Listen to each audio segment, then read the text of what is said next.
అదే RTV app వార్తల్ని క్షణాల్లో చదివే అవకాశం ఉంటుంది. ఒక న్యూస్ పేపర్, ఒక టెలివిజన్ ఛానల్ మీ చేతుల్లో ఎప్పుడు ఉంటాయి. దానికి వడ్డీలు అవుతున్నాయి, పాత దానికి వడ్డీ పోతుంది, కొత్త దానికి వడ్డీ అవుతుంది అని అన్ని పనులు నిలబెట్టేసాడు. తన పని చేయడంలే. నువ్వు బాగానే ఉంది. అని ఎంతమందో అంతా పరిచినాడు మహానుభావుడు. రోడ్డుగా నెంబర్ 1 చేసినాడు సార్. నువ్వు అప్పుడు ఉన్నావు కదా, రోడ్డు మొదలు పెట్టేటప్పుడు అంతా పెట్టించి నువ్వు చేయించుకుంటే ఎవరన్నా వద్దన్నారా? నేను ఒప్పుకుంటున్నా కదా. నేను ఆయన బిల్లు కాకనే పని చేయలేదు, నేను ఒప్పుకుంటున్నా. దేవుడు పురుగుతుడు నీకు చెప్పేది అదే. అవును, మరి డబ్బు లేకపోతే ఎట్లా చేస్తారు చెప్పు?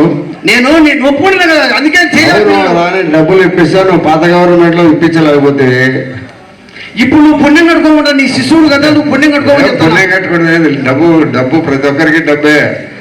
భారతదేశంలో 100 సమస్యలు ఉంటే 95 సమస్యలు డబ్బుతోనే ఉంటాయని గుర్తుపెట్టుకో. అది నువ్వు నీ అనుభవం పైన డబ్బులు 5 నిమిషాలు శాంక్షన్ చేసుకోవచ్చు. అనుభవం పైన నీ అనుభవానికి నువ్వు బిల్లు పెడితే మాటలకు శాంక్షన్ ఇవ్వాలి. నీ అనుభవం పైన నువ్వు పోయి అడగాల్సింది ఒకటి. సమావేశం ఈరోజు నా యొక్క సమావేశం తర్వాత తొలి సమావేశంలో ఈరోజు అందరూ సభ్యులందరూ హాజరైనాక ఈరోజు మా కలెక్టర్ సార్ కూడా ఈరోజు ఫస్ట్ ఈ సమావేశం వచ్చినాడు. సభ్యుల కోరికలు ప్రతి ఒక్క దాని మీద కలెక్టర్ గారు ప్రతి ఒక్కదాన్ని ఇంటర్వ్యూ చేసుకొని దానికి అందరికీ జవాబు చెప్పినాడు.